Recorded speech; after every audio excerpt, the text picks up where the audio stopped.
Good evening, everyone. I'd like to call our SEAC meeting to order by acknowledging that the Durham District School Board acknowledges that many Indigenous nations have long-standing relationships, both historic and modern, with the territories upon which our school board and schools are located. Today, this area is home to many Indigenous peoples from across Turtle Island. We acknowledge that the Durham region forms a part of the traditional and treaty territory of the Mississaugas of Scugog Island First Nation, the Mississauga peoples, and the treaty territory of the Chippewas of Georgina Island First Nation. It is on these ancestral and treaty lands that we teach, learn, and live. We'll start off with our roll call, and I'll use our notice of meeting to just go through the list. We'll start off with Autism Ontario. Here. Your name? Claudine Burrow. We have regrets from Craig Cameron, member at large. Durham Down Syndrome Association. Hi, Tara Kelly. Ontario Association for Families of Children with Communication Disorders.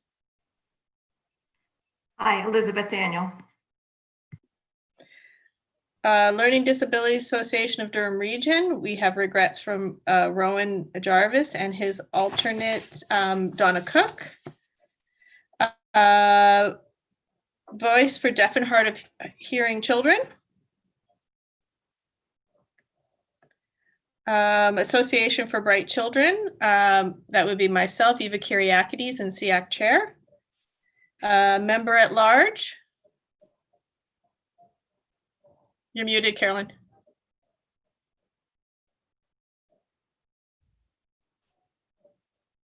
Sorry, Carolyn McLennan. Easter Seals Ontario. Anna Nguyen. Thank you.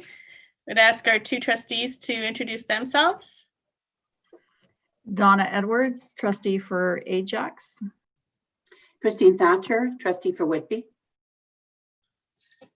Okay, and ask our staff to introduce themselves. Michelle Crawford-Eads, Special Education Officer. Lisa Drake, Chief of Speech, Language, and Hearing Services. Oh, go ahead, Andrew. That's okay. No, we'll go to our administrators, please. Thank you. Russ Davidson, representing DSSA, and I'm a Vice Principal at Ajax High School.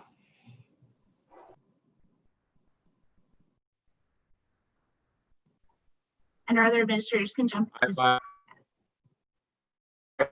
My name is David Robson. I'm the principal of Dr. O'Shea Phillips, and I'm representing DISA, the Elementary Administrators Association. I'm Melissa Sparkman, principal at Dr. C.F. Cannon, and I'm also a DISA representative. Thank you. I think that brings it to me, Andrew McCauley, Superintendent for Inclusive Student Services. And then Eva, we have two guests with us from the senior team as well. So Bess and Nora. Sorry? Yes, sorry. Yes, I'd like to welcome our director, Nora Marsh, as well as Davika. Sorry, I can't see your last name there, Davika. Oh, no problem. It's Davika Mather. I'm the Human Rights and Equity Advisor with the Durham District School Board. Hi, everyone. Thank you. I'd also like to welcome all those watching us live streaming on YouTube. All right, moving on then to the approval of our agenda. If everybody is happy with the agenda, can we get a motion to approve? For Anna, seconded by Tara. All in favor? Okay, passed. Eva, do you mind just if Nora may say a few words in just an introduction, just in case she's not able to stay, assuming that you're booked, Nora. Absolutely, okay right the now? floor is yours. Yeah. Thank you very much. Good evening, everyone. I do want to just have the opportunity, really appreciate the flexibility in the agenda. I know that it is a full agenda and I don't plan on taking long, but wanted, now that I've been named as Director of Education for the Durham District School Board, very definitely wanted to come to SEAC to make the connection with you and to express to you the gratitude of the work that you're doing in the SEAC committee. It's an important committee for us as a district, and you provide invaluable perspective from a variety of different lenses that we want to acknowledge. And so in being named permanent director, I wanted to make sure that you knew that this group is a valued one from my perspective, and I know from the senior team's perspective and all staff as well. Appreciate the passion that you show. I know that very often with special education, and when we consider special education needs, we come to it from different experiences, and very often it's a personal experience that then leads us into a broader perspective. And so the work that you do, whatever the entry point was in for you, it just makes such an incredible difference to so many students within the district. And I know when I became a teacher, the very first course I took upon graduating was actually my special education qualification, because I felt that every teacher should really have an understanding and a background in how to reach all the students that we encounter in our schools. So it is certainly an area that is close to my heart, and an area that I appreciate the work and the advice that you provide to us. So wanted, in being named this month, wanted to make sure that one of my first stops in the outreach that we do, or that I'll be doing throughout Durham and many different organizations, that SEAC is the first, because it is an important one for us, and wanted to make sure you knew that the communication is open, that we are here to listen and to do our very best for all students, and really appreciate your organization's contribution as well as your personal commitment to the work that we do. And have to, because when I'm here and have an opportunity to speak, want to acknowledge as well the fine work that I think our team is doing. The staff are really dedicated to positive outcomes for all students. And so I very much have appreciated working with the leadership in special inclusive student services here, and all that they do to coordinate the work. So thank you. It's a pleasure to be here with you and to meet you. And I'll be staying for the first portion, and probably when we get to the human rights consultation, because I have been through that a few times, I'll probably sign off at that stage, but really looking forward to hearing the beginning of the meeting this evening. Thank you. Thank you very much. We really appreciate you joining us. Okay, so moving on to the approval of the minutes from October 15th. Has anybody had a chance to review those? And does anybody have any questions with respect to those minutes? Yes, Christine? You're muted. Christine, you're muted. There we go. I didn't have a question, Eva. I just wanted to move the approval of the minutes. That's all, whenever you're ready.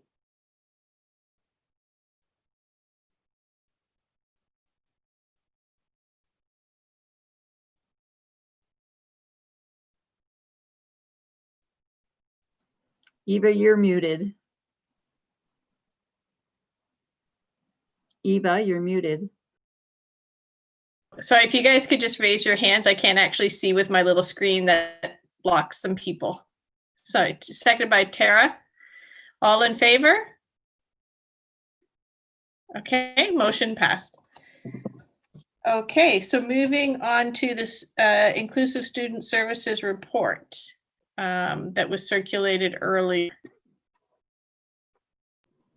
Thank you, Eva. And the report will just have an overview by Michelle and Lisa. And I'm just going to share my screen in case there's any questions, but the two of them will guide the report.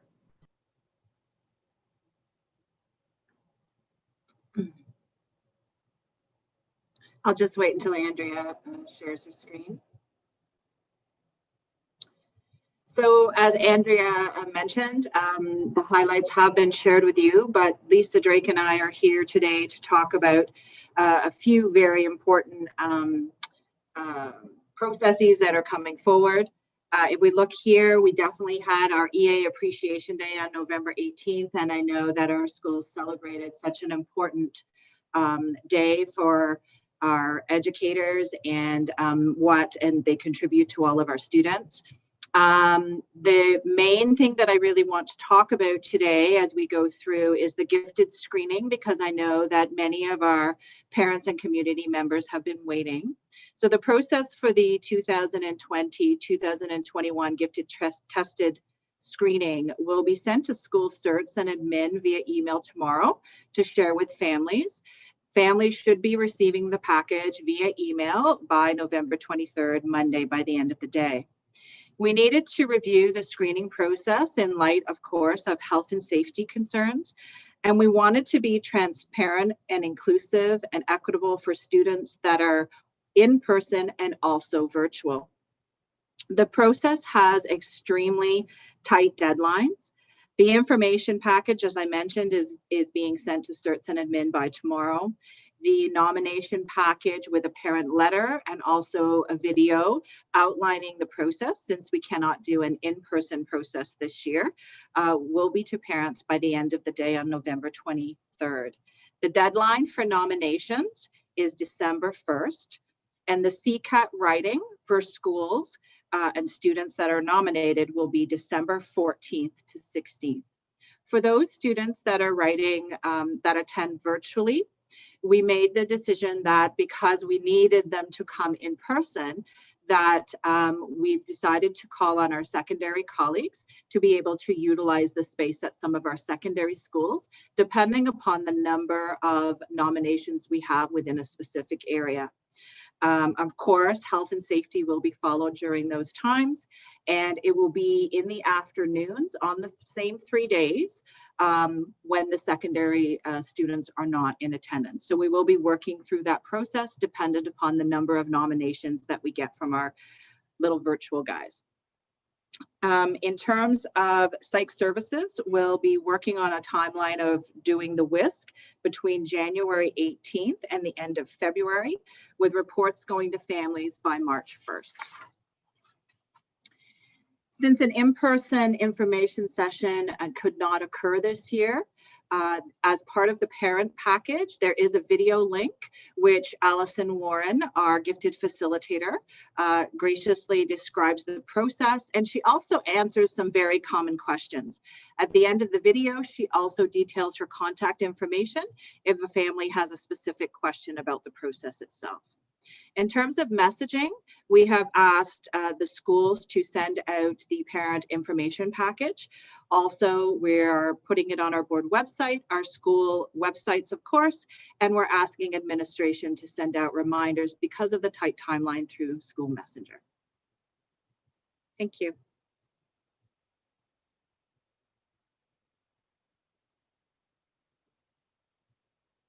Lisa? Thank you. Sorry, I was having a hard time finding the unmute button. I think that's a common occurrence for everyone right now. Hi, everyone. It's nice to see you. I'm really excited to talk with you about the clear masks and what's been happening with our board and with the service for the students regarding the clear masks. I'm going to just tell you a little bit about the journey that we've been through since the beginning of the year to give you the background to make sure we're all on the same page. We knew going into this year that communication was going to be challenging because of the mandate to wear masks. We all know that really impacts our ability to understand what people are saying. And we knew that this was going to be even harder for our students who are deaf or hard of hearing. So right at the beginning of the year, we found out that there was indeed a clear mask that the ministry had approved for use. And it was just the one mask. So we really wanted to make sure that we explored this option fully, and our educational audiologist was absolutely instrumental in helping guide us with the information that was available. And there was there were a number of studies that have been done to this point around masks and how well people can hear when they're wearing the different types of masks. And what's been found is that anytime there's plastic involved, so the face shield, the cloth masks that have the plastic, and the clear mask that's been approved by the government, which is entirely plastic, really does erode that auditory signal. And it does have a significant ability on the ability to hear what is being said, and as well as the ability to pick up all the speech sounds. So some speech sounds we can hear better with the clear mask, and then other speech sounds we almost can't hear at all. So the hearing resource team and the audiologist and I, we spent a day. We went over to the high school and we got a classroom and we tried to replicate the auditory signal through FM systems and sound fields, which was a fascinating process that I hadn't been through before, and I learned a lot. But we were able to actually connect the FM systems through tubing into our own ears to hear what, when a speaker was talking, what the students would actually be hearing if they were to be wearing those FM systems. And then the sound field speaker at the front of the room, we didn't need to use the tubing for that, but could really get a sense of what was being sent through those different amplification mechanisms. And we really found that there was we had a hard time picking up that auditory signal as soon as we put the clear mask on. Some of the microphones worked better than others with the different masks, but because there's some microphones that come out, sorry, that was my cat. There's some microphones that come out in front of your mouth, and there are others that teachers will wear around their neck. And the ones that the teachers wear around their neck seem to pick up things better with the blue masks, but not necessarily with the clear masks. And the sound fields almost didn't get any sound through them when the clear masks were being worn. So what we found was really in line with what the research had been telling us. And so we were wanting to be very careful about the clear masks and how we implemented them with students to make sure that kids who were using FM systems or sound field to access sound were actually able to do so, and that we weren't asking teachers to be wearing something that was going to make listening a lot harder. So we did put the clear mask in place for the students who use ASL because of the visual component that's involved with that language. It's a necessity for those students. So recently the government has deployed a number of clear masks to all of the school boards, and in Durham, we have quite a few of them now. And we want to be very planful about how we decide whether these masks are indeed an accommodation that is helpful for the students that we service. And because we found that there is that reduction in the auditory signal when we wear them, we don't want to just give them out to everyone, because we want to make sure that the students who are using them actually are finding that they're beneficial, that seeing the face actually is more important than hearing the signal.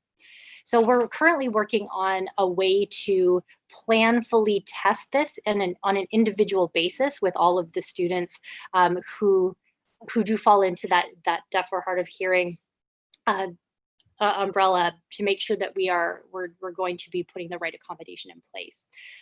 So at this point, we're still developing exactly what that process will look like. But like I said, it's the student voice and the student preference for what that accommodation is for them is absolutely critical as we look at this process.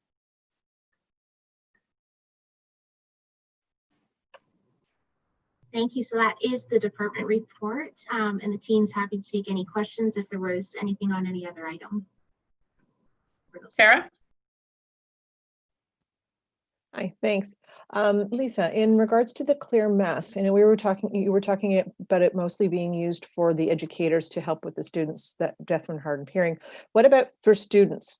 A lot of children, especially with Down syndrome, have a lot of issues with speech production, and a mask, it muffles what you're saying. Is there any consideration for accommodations for the students to help them be able to communicate within the school, especially in the small class scenario where they have to wear the mask while they're in there? It's a fantastic question. The one thing that our audiologist told us right out of the gate was that these clear masks are not designed for student faces. They're not made for children. They're made for adults. And so we have had other people have tried using them with kids and they just don't fit. And the thing about these masks, like while we love that they give us the visual, they're quite, I've tried them a bit, they're a little uncomfortable to wear. So we have within our deaf and hard of hearing small class, where we really did want to see if those masks were going to be helpful. We had those students wear the masks for a time, and they're in grades, I believe 5 to 8 or 6 to 8. So they're a little bit older. And the complaints that we got from the students around wearing the mask. So it's kind of funny. There's this foam piece that goes straight across the face here and a foam piece that goes straight across the chin. And the plastic sits quite close to your face. And it gets to be a little bit of a hot soupy mess inside those masks. And the kids they're really warm. So I think that, we would be reluctant to try to start putting them on the faces of students. The caveat is this is entirely learning for us. And because that student voice is so important, if there was, if there were any parents who were feeling like they'd like to try, I'm a phone call away to discuss that and then problem solve through it individually, because that's how we've been dealing with all of these ideas as the years gone on. So please reach out to me if that's something that where people are interested and potentially just want to see if it's a benefit. Great, thank you very much. You're welcome. Elizabeth? Yeah, Lisa, has there been any talk about using the masks to benefit populations other than deaf and hard of hearing? Absolutely. And we have actually just started a trial with another student who isn't, I actually do think there's a hard of hearing component, but he has a broader set of challenges that he's working through. And so the speech pathologist is involved, the hearing resource teacher is involved. So right now we are, we're very open to, if there does seem to be a reason why we might want to try clear masks with any of the educators who support the students, we're absolutely open to that. So we're exploring the options. I do believe, and Andrea can correct me on this if I'm wrong, but the government provided the clear masks in a quantity based on a DHH identification, but we're not limiting the masks to that. Really, we're looking at need overall. Yeah, no, and Lisa, you're absolutely right. So DHH and hard of hearing, all of the boards, it's a challenge for the ministry because there's not a lot of manufacturers of this particular type of mask. We've had fogging issues and things like that. So we are in close connect with other boards as well, so that we're sharing that learning. So there was a reach out to say for which students, because if another board has had, like what Lisa was saying around testing with a student or certain populations of students, then we want to share that learning and do distribution across other boards as well. And so we're in those connections, both through the superintendents as well as the clinical leads for speech, language, and hearing as well. So lots of collaboration going on, trying to get them where they're best suited to students. But as Lisa said, at this time, the testing has shown that other than our students who are ASL language users, that the auditory, we're privileging the auditory over the visual because the impairment of the auditory will take the accessibility down for them more so than the clear will take it up. But great, thoughtful questions. Thank you. And are they single use or can they be cleaned and reused? Single use.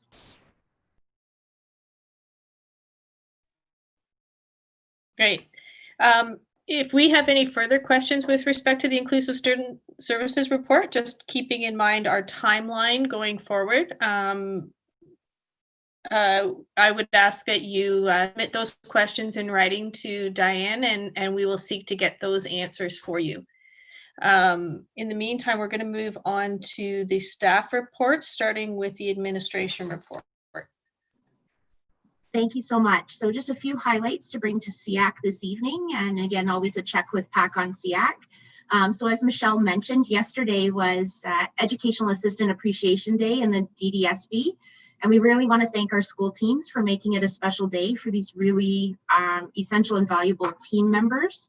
Many of the acknowledgements were shared through social media, which I love seeing in that scroll. So we had senior team, staff, classroom partners, educators posting about the value of their work in collaboration with educational assistants.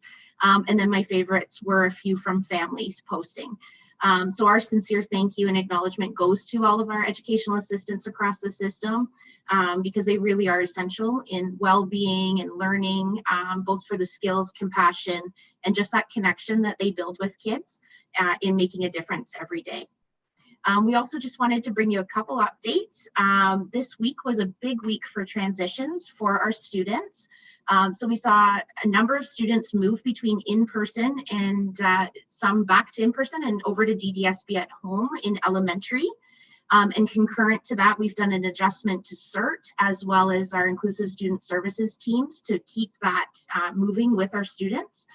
And then at secondary, we moved from quadmester 1 to quadmester 2 as well for our secondary students.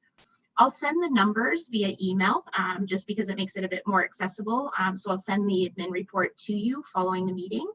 But this now means that we have just under 14,000. So we have 13,908 elementary learners in DDSB at home.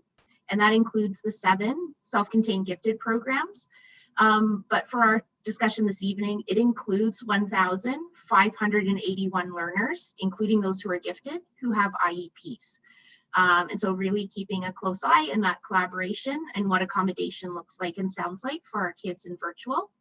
At secondary, so we have just over 3,000 students. So there's 3,160 learners, including 761 with IEPs.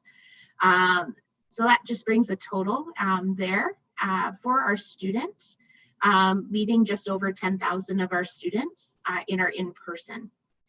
Usually we bring you an update at this time in terms of our submissions. And so right now, and again, I'll send, realizing numbers are hard to grab verbally, we have the privilege of supporting 12,436 learners in the DDSB who have individual education plans. And then the students that are on service for temporary reasons, such as social work, for crisis and loss, that are additive to that as well. So that's absolutely our privilege. We are about to launch a special education survey because feedback from our families is really vital in making sure that our services are responsive and impactful for our kids. And so we'll be circulating that electronically to you and ask that you just take a look at it through the lens of your associations. We kept it really tight to 3 questions. What's working well? What's not working well? And what is something that you would like us to consider in our planning? This will go out to SEAC, our families. We're looking at how to get secondary student voice, as well as our staff at the school and centrally in ISS as well. And so it'll inform our planning for the second half of this year, but also our 21-22 planning as we start that as well. Really important feedback. And we just ask that SEAC help us in the promotion of the survey and the opportunity to provide voice. Our last 2 updates are 2 exciting updates that will circulate via email. So our transition night for students and families preparing for life beyond secondary. Usually we host in person at this time, and many of you have attended and remember the theme tables by financial support, respite, adult programming. I think a few of you have helped and hosted tables for us as well. So with the inability to do that in person, transition night's gone virtual, and Kyla and Sade, our transition coordinator, have built out a website with our plethora of community partners, which actually means that families are going to be able to have the information on demand and be able to revisit the information. So we're looking forward to launching that, and we'll share all that information with SEAC. And then hot off the presses, just finalized this afternoon, shared with our administrators this morning. We're partnering with the Ability Center to do a pilot program for virtual therapeutic recreation. So a small number of our secondary practical learning programs are going to engage in a multi-week sessions where the recreational therapist will be at the Ability Center and virtually come into the classroom. It also means that the link will be able to be shared with our students choosing to be at home at this time in those programs. And so they'll be able to participate with their peers. So we're hoping we're going to start and then hoping to scale it. We're doing a quick 4-week program leading up to the December break. We're going to gather the feedback and then have commitments on both sides of that partnership with hopes of expanding it significantly in the new year as well. And we thank the Ability Center. That program is being provided at no cost to the students or to the board, coming through funding available to the Ability Center. So that's our administrative report for this evening, but we'll circulate it electronically so that you have the numbers in print as well. Does anybody have any questions for Andrea with respect to the administrator's report?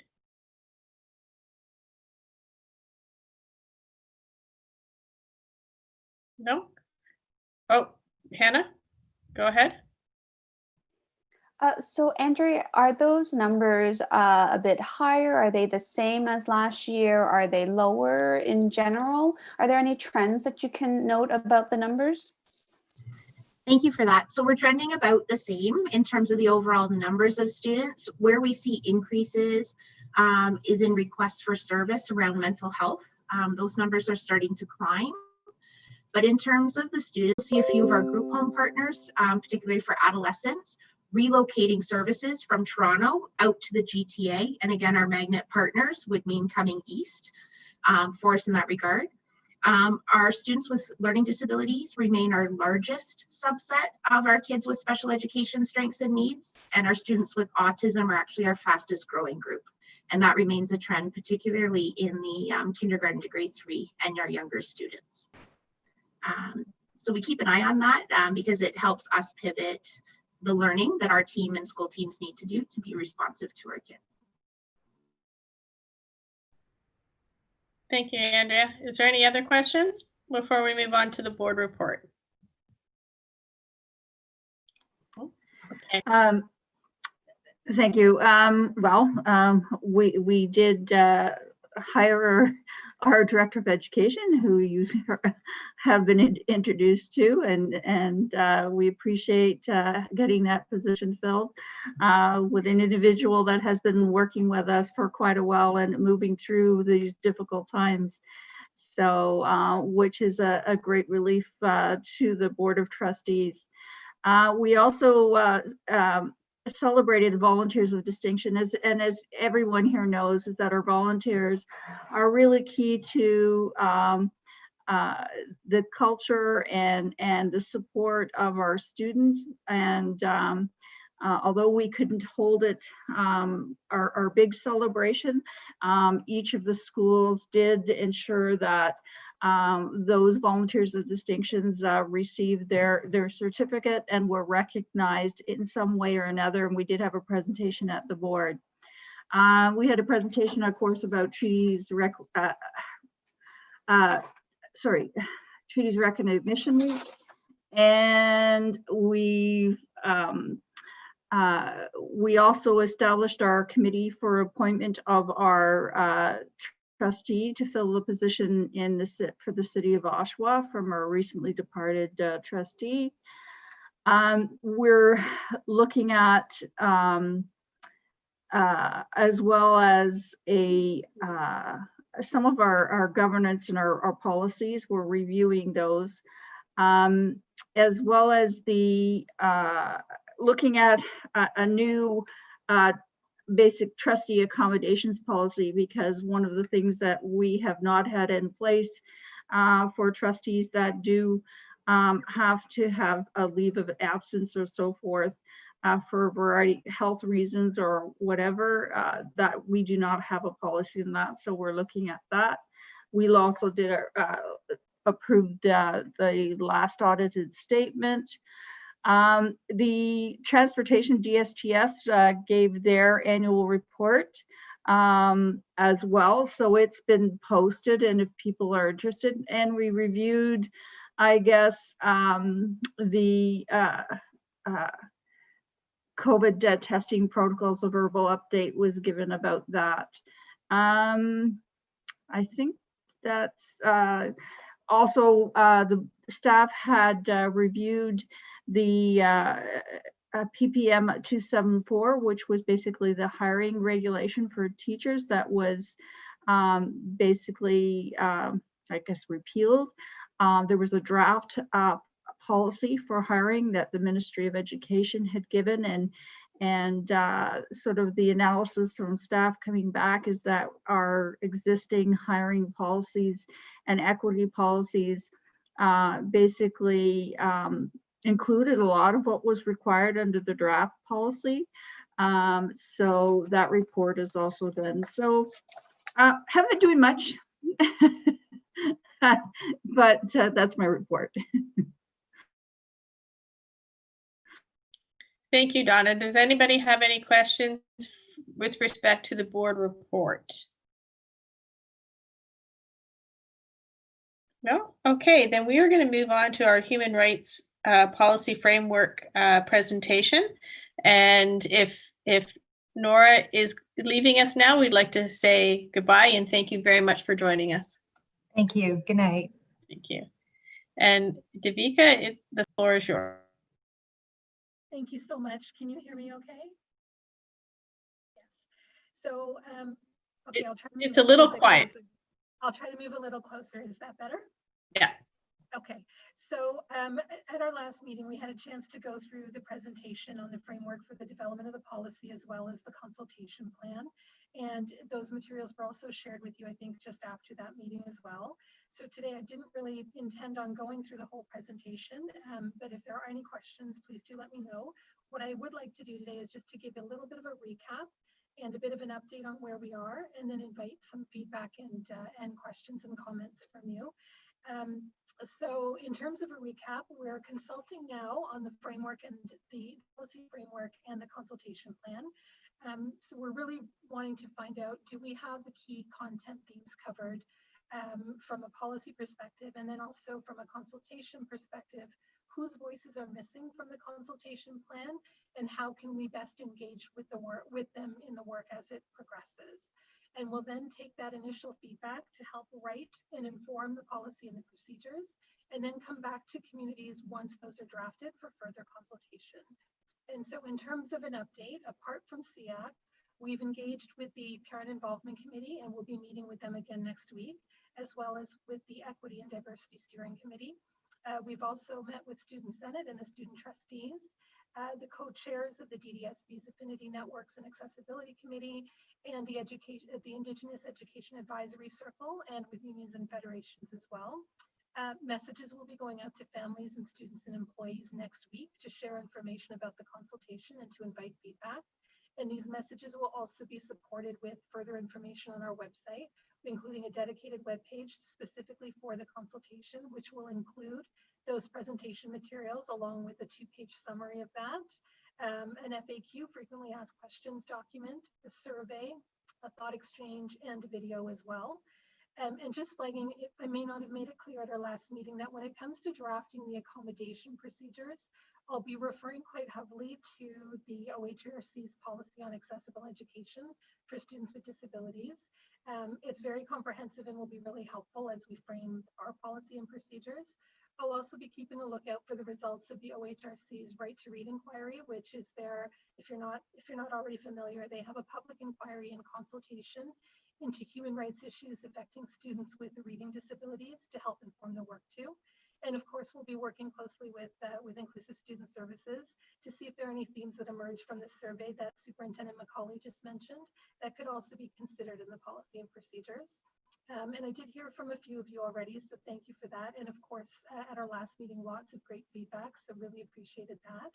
So today, really just wanted to take a bit of time to invite any further questions or feedback that you might have. So wanted to open it up to the floor, and I also have a couple of questions in case there isn't any feedback right away.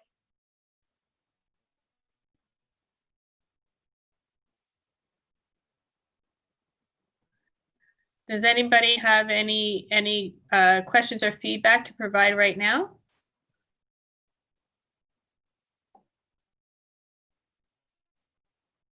If I may, sorry, Donna, go. Sorry. I had put my hand up and I guess, I don't know whether you're seeing me or not, but anyways, and I'm talking about on the chat, sort of the participants window, but anyway, what I was looking at was the communications, the AODA Communications Standards Committee just published their final report of recommendations, and I'm just wondering if that maybe there's a few recommendations in there, particularly around accessibility and so forth, that we might just take a look at to ensure that we're accommodating some of those recommendations through this consultation. Thank you so much for flagging that. I will take a look to make sure. We do have a communications team that will be looking to make sure that everything that we're putting out is accessible, but I'll double check that. Thank you for flagging that to make sure that that we've got those recommendations covered as well.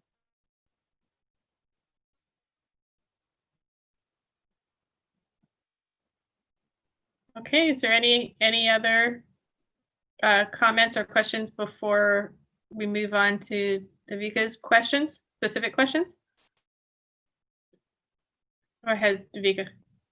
Okay, just wondered if, you know, having gone through those materials, if there was anything that you felt was missing, any themes, any content from that perspective?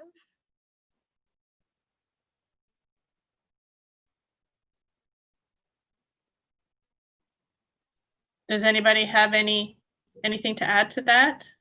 Anybody? No? And then are there any other organizations or groups that you think we should consult with as we move through this process?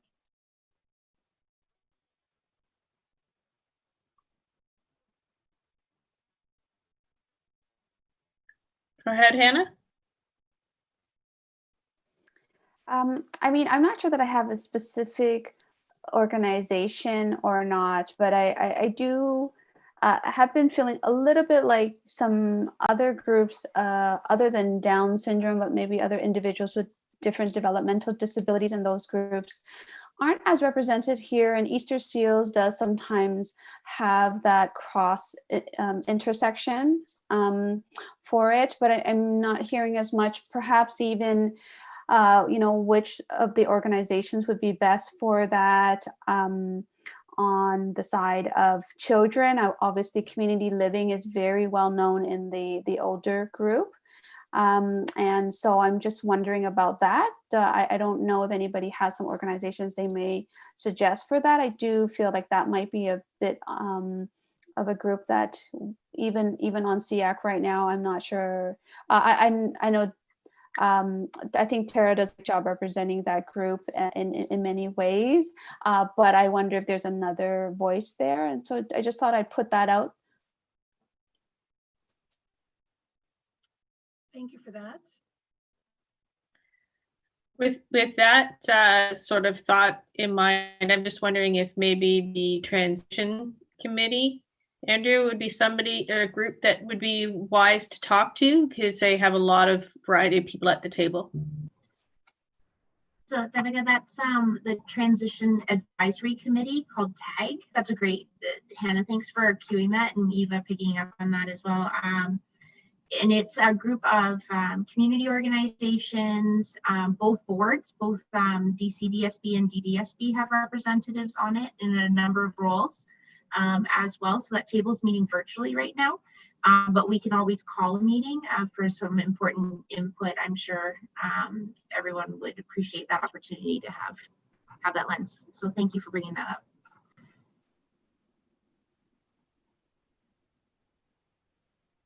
Hi, Eva. Carolyn's got her hand up. Yeah. Oh, sorry, go ahead, Carolyn. I'm the SEAC rep for TAG, actually. They didn't have the October meeting, but there is a meeting coming up in January. Well, should be coming up in January. So that's another opportunity for us to maybe, I don't know if Davika wanted to maybe speak at that meeting if it happens, but that might be again another opportunity to sort of catch people as they're meeting at that time in January. Thank you, that's great. Go ahead, Tara. Have we have reached out to resources for exceptional children and youth? I know they also deal with, you know, fetal alcohol syndrome, you know, all sorts of things as well. So back to scenario, other, you know, developmental delays or other groups with other specific needs, they might be a really great resource if we haven't already reached out to them. We haven't, and thank you for that great example as well. We'll certainly add that to our list. This is great. I really appreciate all your feedback. Yeah, and there's crossover with TAG on that one too, I believe. We'll check the membership list. Does anybody else? Oh, Hannah, go ahead. I did think of another, and I was trying to make sure that I was accurate. But in terms of our blind and low vision students, was that something you had tagged already? And I just wanted to check in because I didn't remember off the top of my memory from what you shared. We actually hadn't identified specific community groups. Part of this consultation was to help us do that. So if, taking careful notes of all of the great suggestions to make sure that we're including those groups. And if we're not able to meet directly in a forum like this, we can also send the survey. The survey that we're sending out is open to the public and will be posted on our website. So anyone in the community can actually take the survey and provide their feedback that way, and also list other groups that we might have missed. Okay, yeah. So, I mean, because I just think that that's an important group as well. So thank you. No, that's perfect. Thank you so much. Great. Okay, was there any further questions? Yes, just one more if I could. Is there anything else that you think I need to consider as we're developing the consultation plan as well as the policy and procedures? Anything that we might have missed?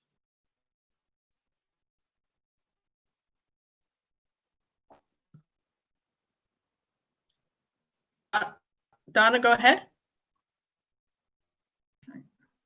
Just knowing sort of, and I know it's included in there, but I can't say enough of having student voice in there. And especially maybe our student senate and getting them involved as well, for sure. Because the student voice is really key. And they basically, when it comes to develop services and so forth, they're the ones that are receiving the services and receiving the education, and they have some great insight on what is going on in the schools from their perspective. So yeah, thank you. Really appreciate that. We did have an opportunity to meet with Student Senate on Monday, a fantastic group with some really great ideas and really great suggestions. So we'll continue to engage and involve them as the work progresses, because it really is all about them. So thank you. And that was my last question, unless anyone had any other feedback. Anybody? Thank you so much. This is great. Go ahead, Hannah, sorry. Well, I was just going to say, it was just a comment to say thank you for coming here.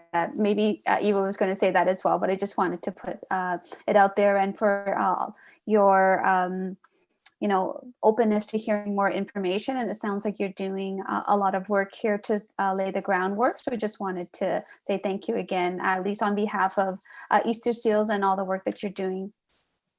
Thank you. Really appreciate that. Yeah, I was going to say to Vika, thank you very much for bringing this to SEAC and seeking our consultation. This is really important work, and I'm really happy to see it happening. Thank you so much, everybody. Thank you. Thank you. Have a good night.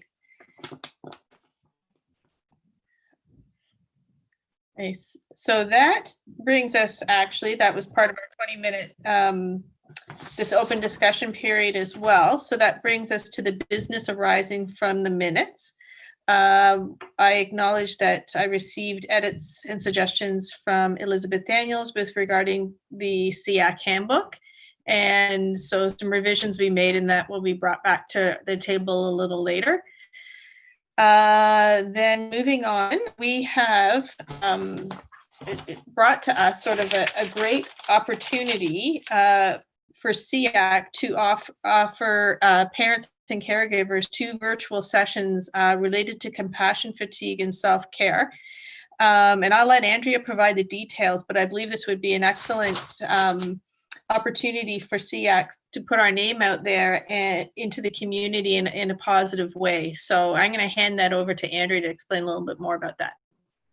Thanks so much, Eva. So we've been partnering with the TEND Academy on compassion fatigue and empathy strain around staff, and how that rides for both our clinical staff and our school staff and leadership in a challenging time. And one of the things that came up was, is there an opportunity for us to host for our parents and caregivers in a session tailored specifically to them?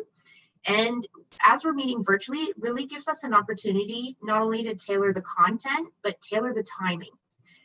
So our proposal is this. Our proposal is that we ask TEND Academy to take one of their pre-done sessions and tweak it specifically for parents and caregivers. So it's basically around staying well in challenging times. And we know that there's additional layers for our families and caregivers. And TEND Academy is really sensitive to that. They work with frontline essential service workers. They're partnering provincially around the complexity with educational assistants and the demands of their role. And then moving into, and as I said, working with frontline services, medical industry, both from a patient perspective and care. So they've got a really good positioning to be able to do a really great job. Every session that we've had run through them, really great feedback. It's low key. Their presenters offer some strategies and background and talk through, but then really want to engage in a two-way conversation and have invitation to do that. So our thinking, and again, for consideration of SEAC, is that we would be looking into January. So we come off the kind of break, we're going into January, and this year, January will be even more cold and flu season for a lot of our families. We'll just have so many more layers of considerations and concerns. And what we're proposing is that, as I said, we stretch and use the current opportunity and do offer two sessions, one in the mid to late evening range after littles have gone to bed, and one early morning session before our adolescents wake up. So if a parent has a child on a schedule at home where their actual time for them is first thing in the morning and early, imagine if we could do an engagement evening at that time, or event, sorry. And then for others, sometimes we're timing it right at dinner or evening because of facilities and that. We don't have that right now. And so just positioning it a little bit later and doing tuck your littles into bed, and then curl up and join us for a session all about you. Our other layer in it is that staff be present but not present at all. And when I look at on screen and in relationships with many of you, you speak so eloquently parent to parent, and we really want it to be a SEAC engagement piece that I would work with any members of SEAC to do the introduction and session close as well, and then work with TEND to host kind of the conversation as well, as I think some of you would be quite comfortable doing that. Not to put anybody on the spot, but I just think there's so much excellence around this committee to be able to tap into that and speak heart to heart, both from your role and direct to our parents and caregivers. I think it would be an incredibly touching opportunity. And one that I'm worried about our families. And so I'm just looking at how can we continue to reach out. And we've talked many times around engagement and increasing the awareness of SEAC.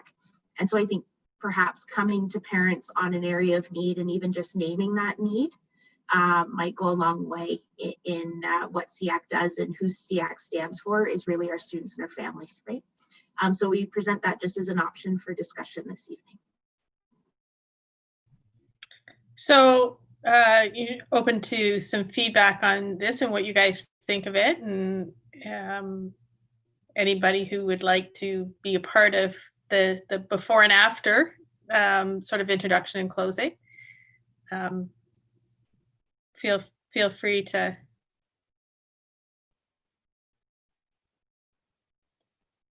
Hannah? Oh, sure. Andrea, that sounds so amazing. I actually really love the idea of the 2 times that you've proposed. So if you were seeking some feedback on that, I'm wholehearted about those times. I think those are exactly the times that many of our families have time to connect, which is after the kids are asleep or early in the morning, perhaps after you've sent your kids to school and before you started work, especially in this virtual world. And then in terms of, I agree with you. I think there's so many of our SEAC reps here. And so as a parent, if you're looking for someone, I can definitely volunteer as well if I'm understanding what you might be looking for. But I'm hoping others will also hop in, I think, because they're just such a wealth of knowledge and experience here.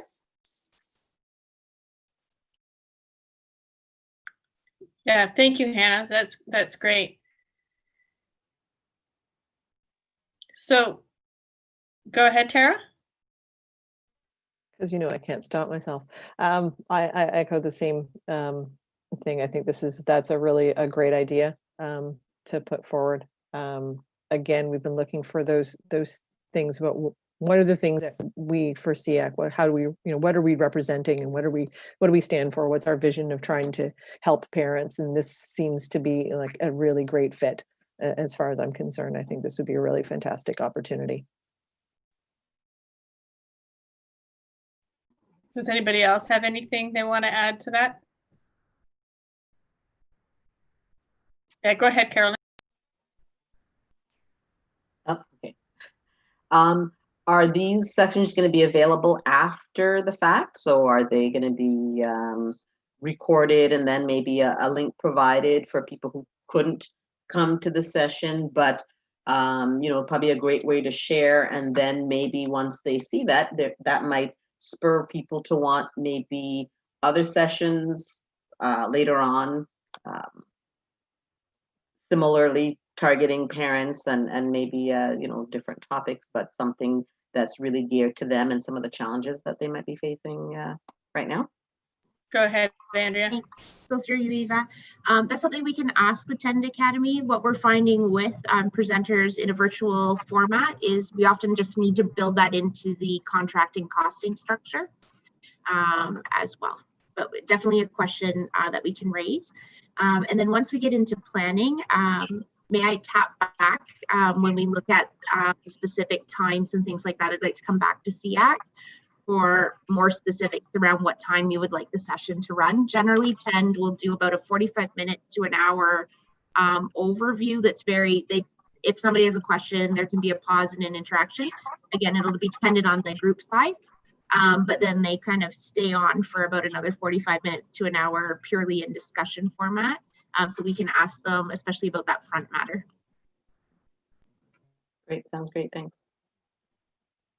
The other advantage of TEND is they put everything up on their website and make it publicly available, all the resources for no additional costs as well. So I'll put their website into the chat box in case anybody wants to take a look at their work.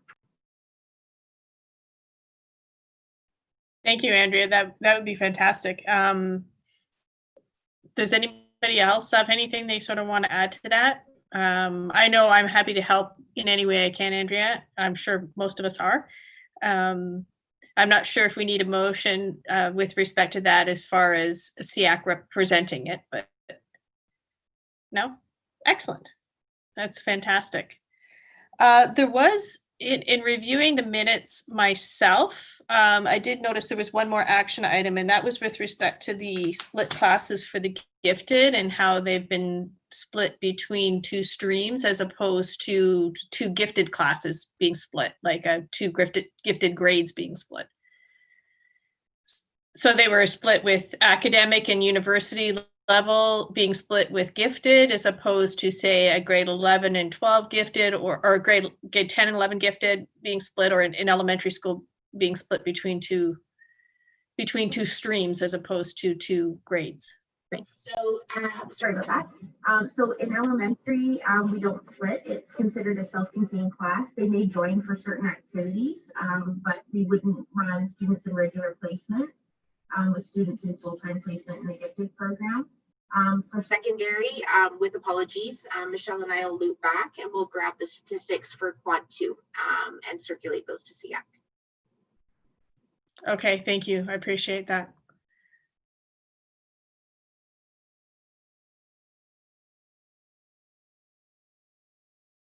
Sorry.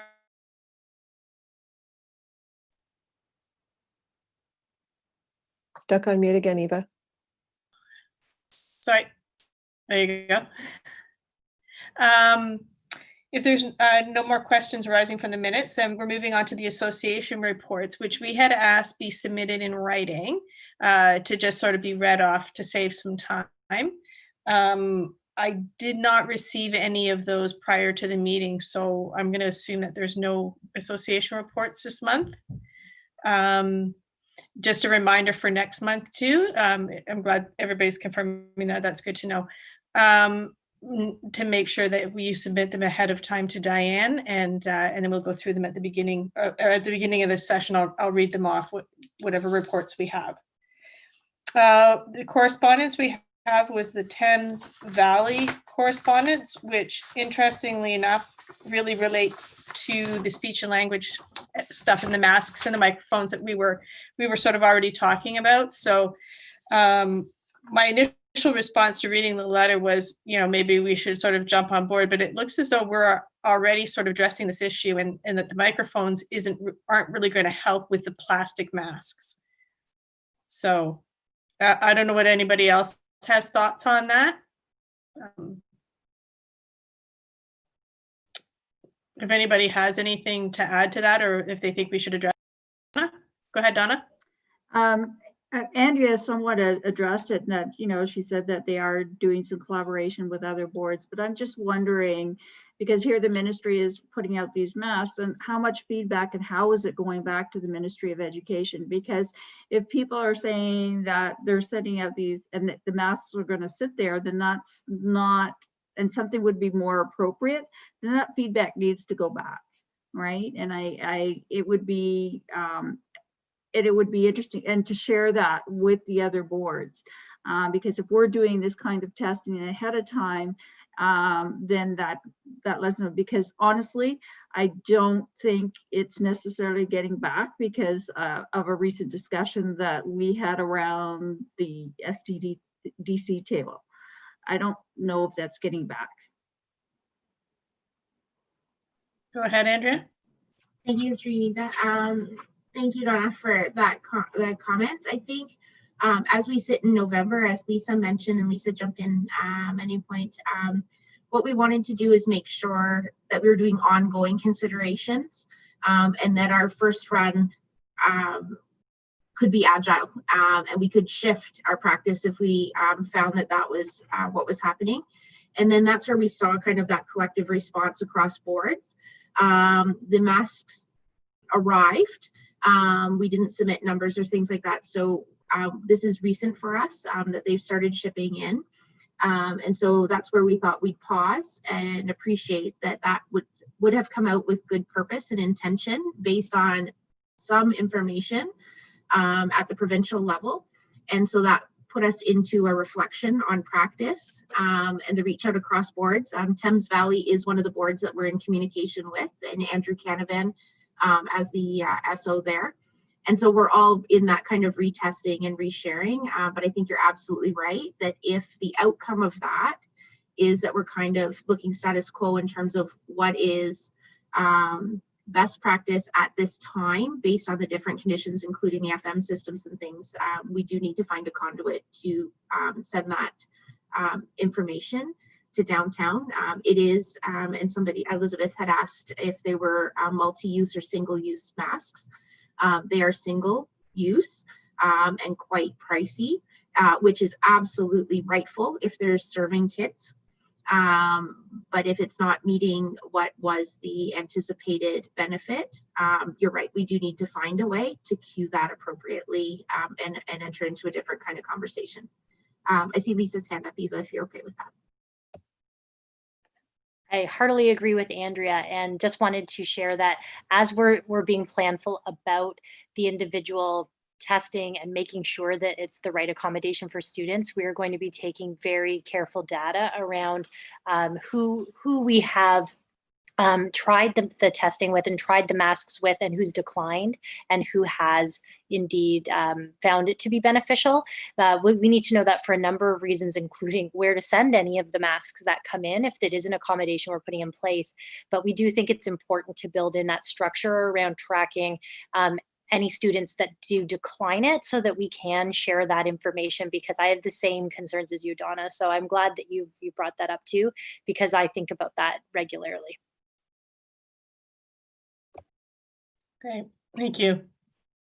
Does anybody else have any? Go ahead, Hannah. Just unmuting there.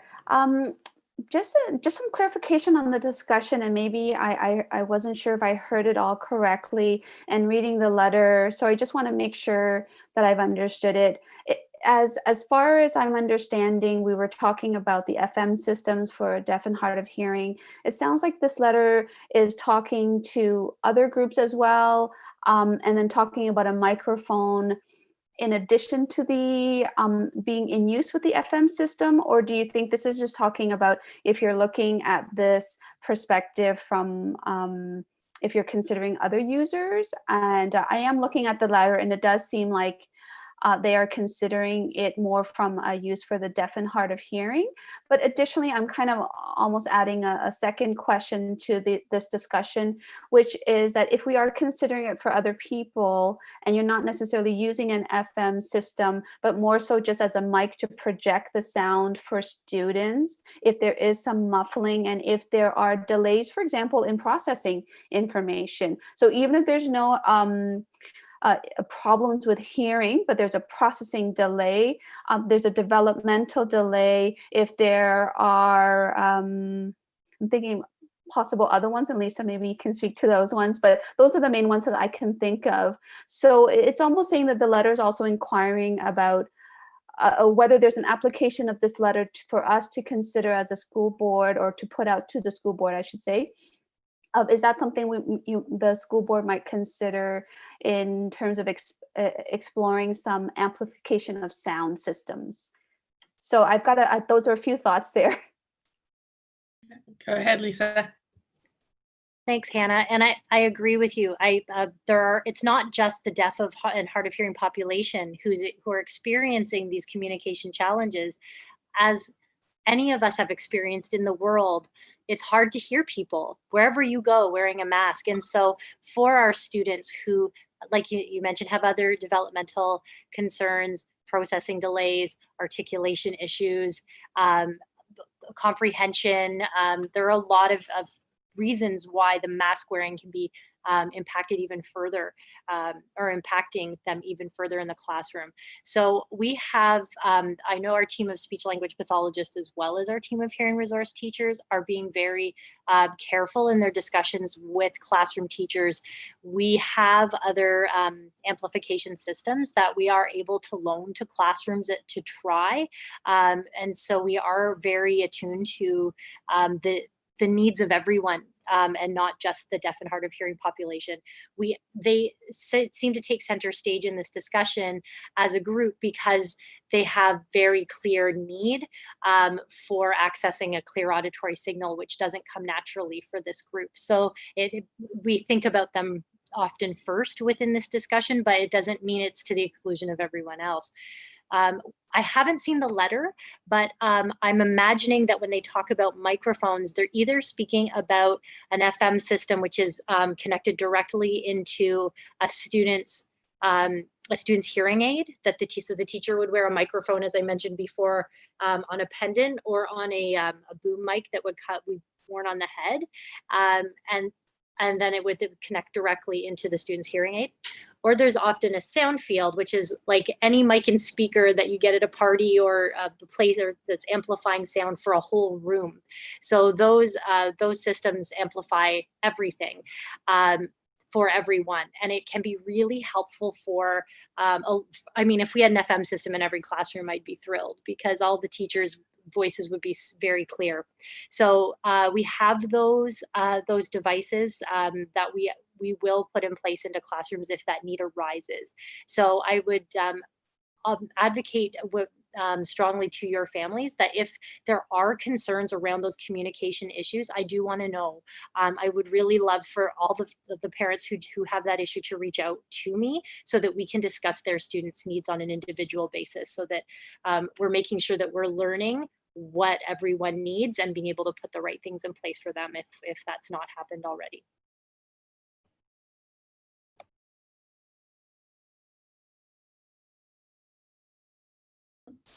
Thank you, Lisa. I appreciate that.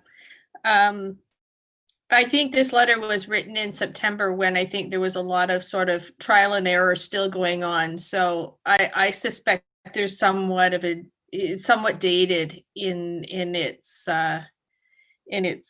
content at this point. They've probably found some of the same issues that we have found as well. So unless anybody thinks we should, I would say maybe that this is, I don't think we necessarily need to follow suit, and we might just consider whether or not we want to write a letter maybe next month outlining maybe some of the challenges we're finding with the masks and the mic systems, as opposed to directly asking for more of that.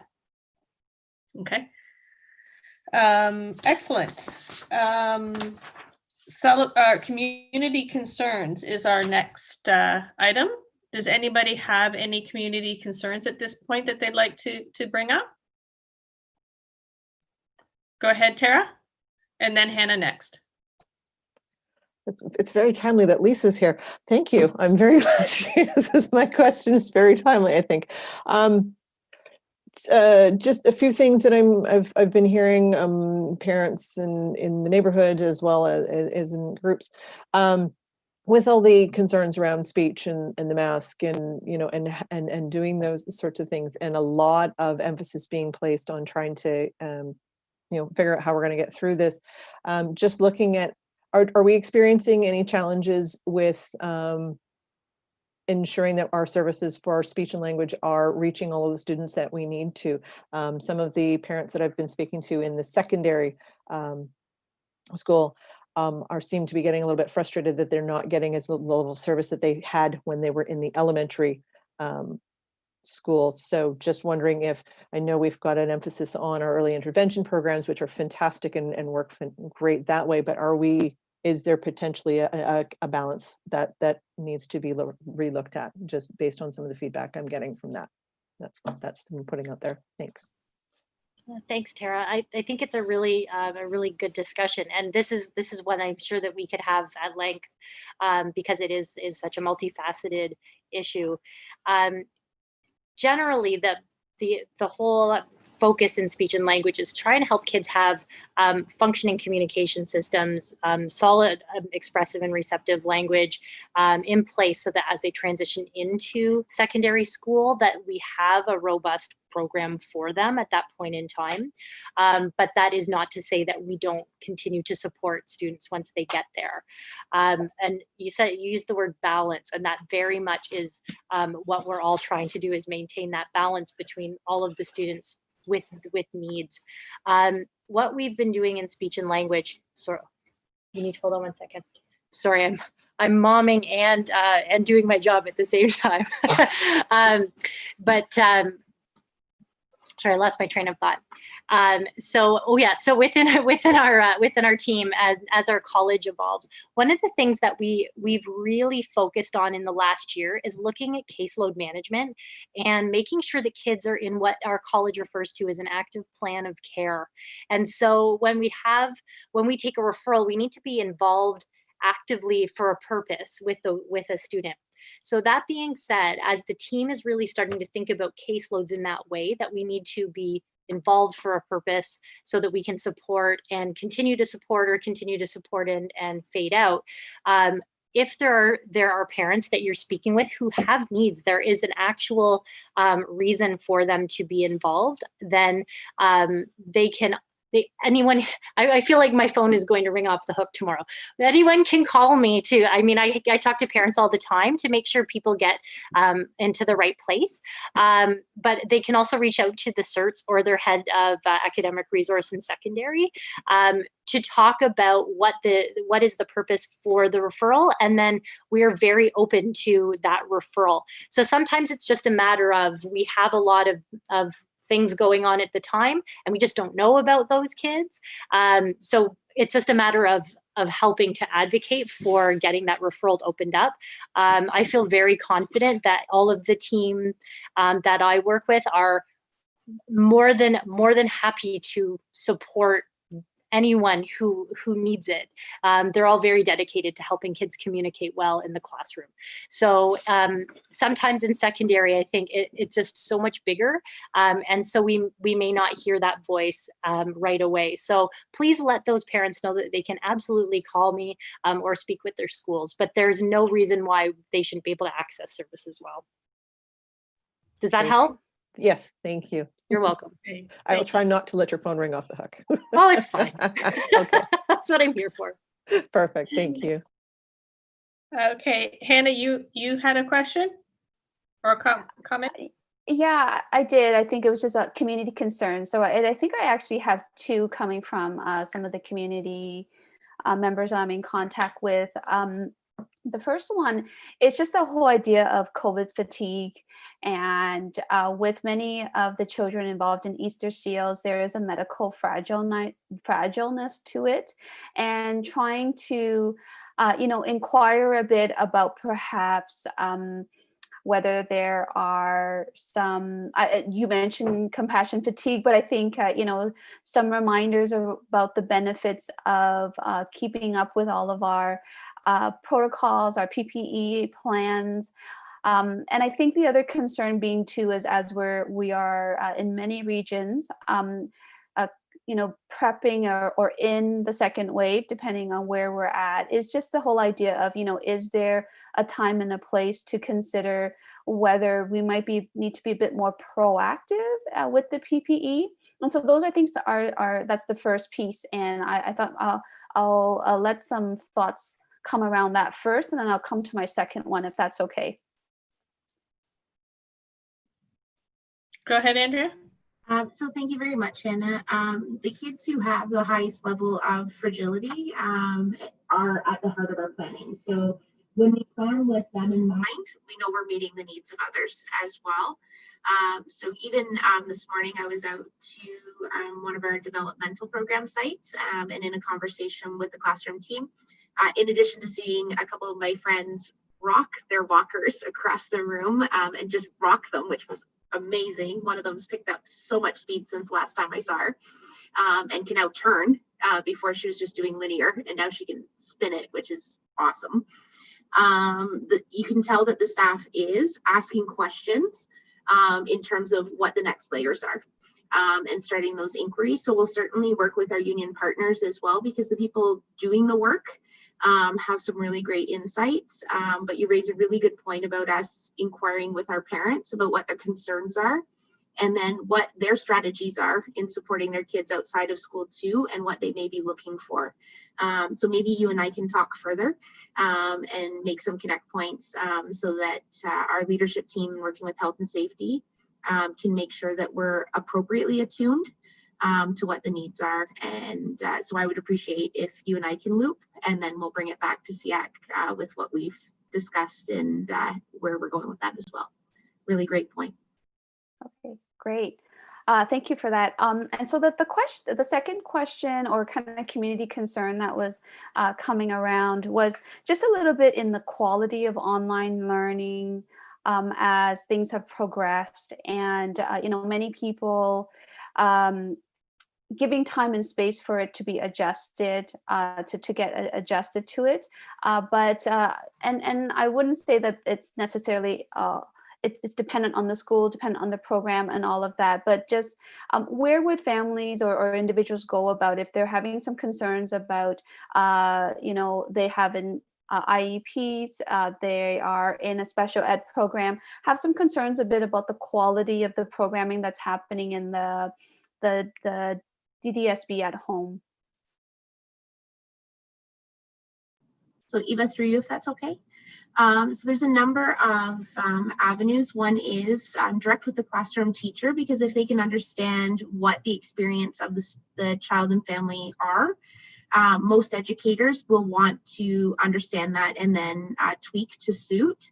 If that's not an option for the family for any reason, all of our learners have administrators or special education resource staff that they can reach out to, because we want to locate the solution as close to the student's learning experience as possible. So the classroom educators, the most able to make those flips and readily make those flips in a context for the student. Our administrators and certs then do the wraparound. And then as Lisa mentioned, ultimately we are all here to serve students. And just opening the conversation is the really important first step. So they're welcome to call here as well. We'll be working to bring it back to the student's experience as quickly as possible, because that is where the most impact is. But they're welcome to reach out basically to any of us. We're here in service of students, and we'll figure out a way to hear what's going on, figure out some strategies to support, and then reach back out. I do know we're doing ongoing PD with our DDSB at home team. And we do have a couple lead administrators for special education, particularly, who have a background in inclusive education. So there's lots of layers. It's really about opening the conversation. Okay, thank you so much for that. Great. Are there any other community certs? Elizabeth, go ahead. Yeah, I think I echo something that's already been said, where I'm hearing a little bit about the secondary level being more challenging, particularly with respect to learning online and applying literacy strategies. I'm wondering if there could be some incorporation of training or coaching about translation of strategies and recommendations into an online learning setting, like some direct teaching that way. And then I think even just some technical issues, like I've heard sometimes read and write programs aren't easily applied to Google Classroom platforms. So kind of both teaching the students how to adapt to the new environment, and then making sure the new environment can adapt to some of the things that the students were already using previously. Go ahead, Andrea. So Elizabeth, thank you very much for that feedback. And if you don't mind, do you mind consolidating it and just emailing me? And then we can take it back forward. I would like to also acknowledge, had a conversation with Rowan and a couple of his colleagues yesterday with the Learning Disabilities Association, and we unpacked some of the online learning challenges for our students who they support as well. And so what I'd like to do is combine that, and then we have a weekly DDSB at home steering committee meeting, and we'll take it there, because we've got special education at that table, we've got the administrators for that program, the leads, but we also have our innovation team in terms of the technology. So if we understand where the particular challenges are occurring, then we can problem solve.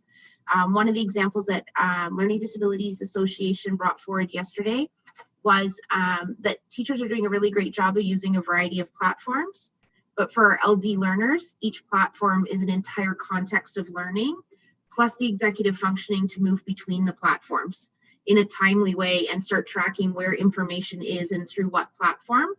And so that's certainly something that we're taking back. I'm happy to add any of the feedback from any of the associations into that as we'll continue to work through those challenges.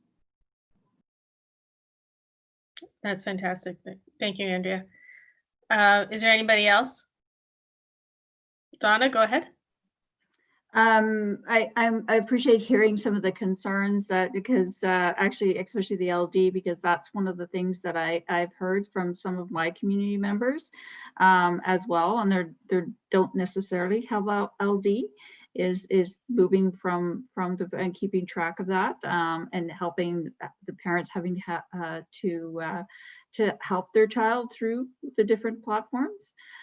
So that's really good. Also, just to pick up on, Hannah's comment as well, as far as being some of this proactive. I'm sure you've heard in the newspaper about, sort of this thought process of extending the holiday season by a week of basically by going on online learning for that week, and just Director Marsh did address that at our public board meeting, how that imposes some challenges, including the technology at this point in time. We just not having the technology available. So Just also hearing from community members, those families that do want to over the holiday season visit their grandparents, taking their child out a week early so they could, or to do some 14-day isolation, and then I'm thinking about whether they're going to do it afterwards. So those are sort of the can they do that? I've been having conversations from some of my community members. So it is interesting. I also just I don't know, it wasn't a board report, but it was just two items that that's come to my attention through the K-12 SDC, as well as one I had previously mentioned around the final report on AODA communication standards.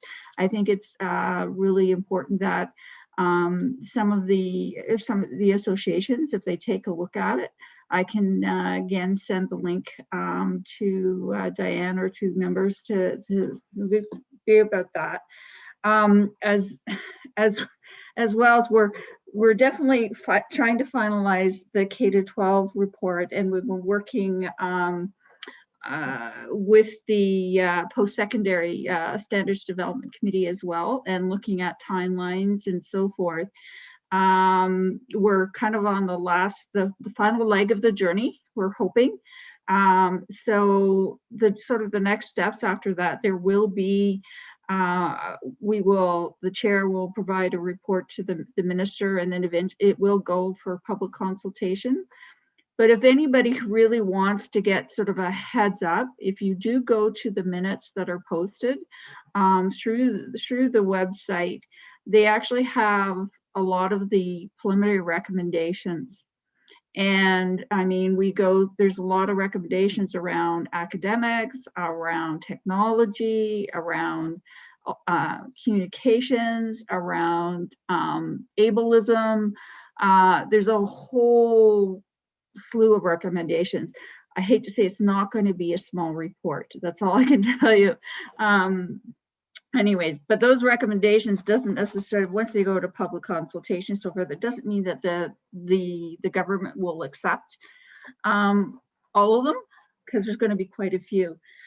But I highly recommend that maybe associations start looking at them, because it's going to be a large report. And then the last thing is around, there is currently a consultation that is happening. I think I had mentioned, or maybe not, around the Education Act had been changed around sort of increasing the role for TFO and TVO, TFO, and about provision of online education. And there's currently a consultation that is going on. The revisions to the Education Act didn't quite go through as what they initially had proposed, because it did say that they wanted to do public consultation specifically with educational partners, but they are just expanding that. And one of the, they're looking at, of course, establish centralized course catalog for online courses, offerings available across the province for students, and developing a library online of courses that teachers across the province basically can deliver, and expanding student access, of course, to the online learning centralized coordinated system. One of the, and basically they're asking for a consultation, and that TFO and TVO TFO is supposed to be putting a business case to the Minister of Education by the end of December of this year. So it's a very short time around as far as that's a turnaround. And the thing that concerns me a little bit about the whole thing is around accessibility, and that it basically says there's opportunities. One of the things that in their business case, they said opportunities for TVO to collaborate on the development of high quality online course content that is engaging, interactive, and accessible for students with special needs. And I'm just, my concern is in this short timeline, yes, they are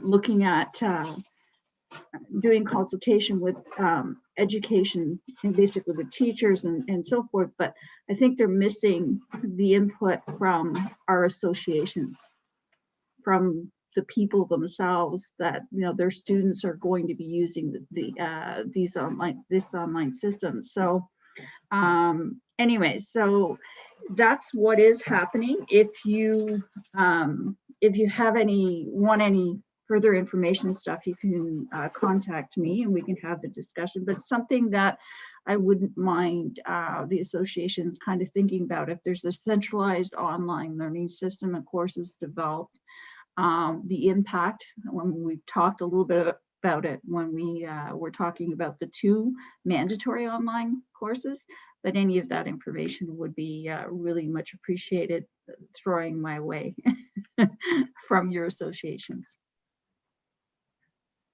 If you could send Diane the links to all of that, that would be really helpful, because then we can go on and really take a look. Yeah. Thank you. Tara, you had a comment? I was just saying, this is to offer an alternative for online content for children with special needs to meet the mandatory online stuff? Is this replacing content? Is this additive content, optional content? What are we talking about here? No, this is just the basically TBO having to put a business case together. They are supposed to be increasing their mandate to provide, basically establishing a centralized course. It doesn't mean that they will have to take them, whatever, but just one of the part of the business cases that is around special education courses, interactive special education courses, that they are supposed to address in their business case. There's no indication at this point in time as far as how this business case and how it's going to work. But the mandate for TFO has changed under the Education Act around this centralized course development and et cetera for online learning. Gotcha. Thank you. Great. Thank you. Okay. Are there any more community concerns that anybody would like to bring up right now? Hannah? Thank you, guys. I just thought of one, and I think I'm thinking it from, this is more from me, actually. I think as we are trying to make sure that we are inclusive to many of the families who might want to join these meetings, even as a SEAC member, I do feel we use a lot of acronyms. And I think that many people are versed in them. And sometimes I'm not, and I think, it's hard to even know when families or other individuals who are joining us and they're not able to access or follow our discussion. And I wouldn't want to lose people because of that.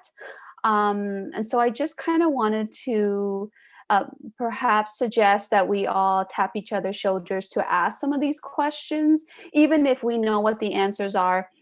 Like, for example, I know today was mentioned read and write, and I'm not sure if everybody's familiar with that. And then we were also talking, I think you mentioned about and I heard TBO, and I think it was TVO, and TFO, and I'm sure I use them as well. I think we use them all interchangeably, and sometimes we just get so used to the language. I think we're also looking for shorthand because we want to meet the timelines for our meetings. We want to go through agendas. So I just thought I might suggest it. I'm not sure that we just all tap each other's shoulders to remind us, or additionally, whether we have the opportunity to interject and just to say, hey, could you just clarify that for our audience or for everybody, make sure if we're using it. That's my suggestion. And I'm not sure of how people feel about that. Yeah, it's a valid point, and I think one we've discussed before. So it's just sometimes it's reminders. It's easy to slip back into old habits. Absolutely. Okay. If there's no more community concerns, we're moving on to celebrations and successes. Does anybody have any to share?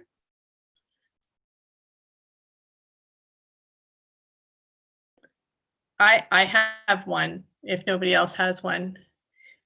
My kid self-advocated for herself effectively for the first time. Yes, I was so happy. Initially, she asked for access to one of her accommodations, and it was denied. And I was not home. I got a series of very angry texts.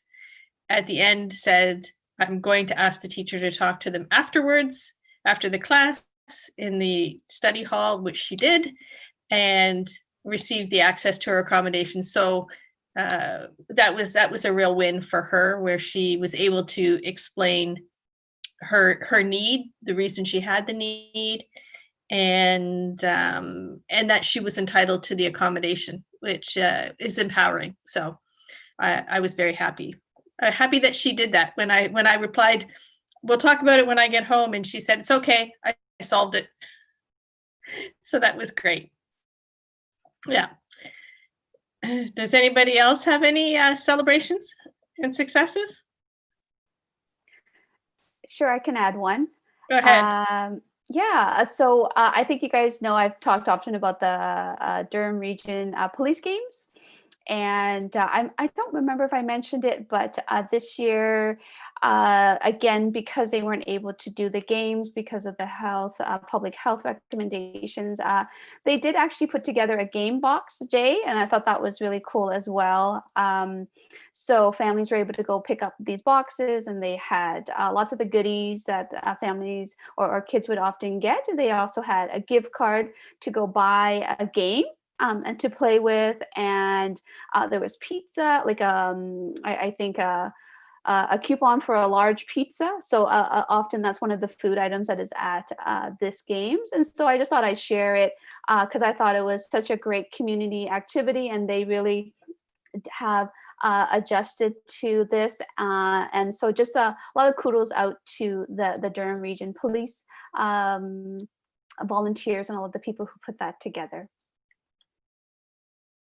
I'm always amazed at the creativity that we've discovered during this last year, this last little trying time, because people have really had some really innovative ideas for things that the kids would have otherwise missed. So that's great. Okay, is there anything else? No? Our next meeting is Thursday, December 17th. Really important meeting, because that is our our meeting where we elect the chair and the co-chair and stuff. So it's really important that we have quorum. So if you guys could really make sure your calendars are clear for that night, we'd much appreciate it. And so just a motion to adjourn. Tara, seconder? Christine, all in favor? Okay, motion passed. Have a great night, everybody. Night, everybody. Good night, everyone. Good night. Good night, everyone.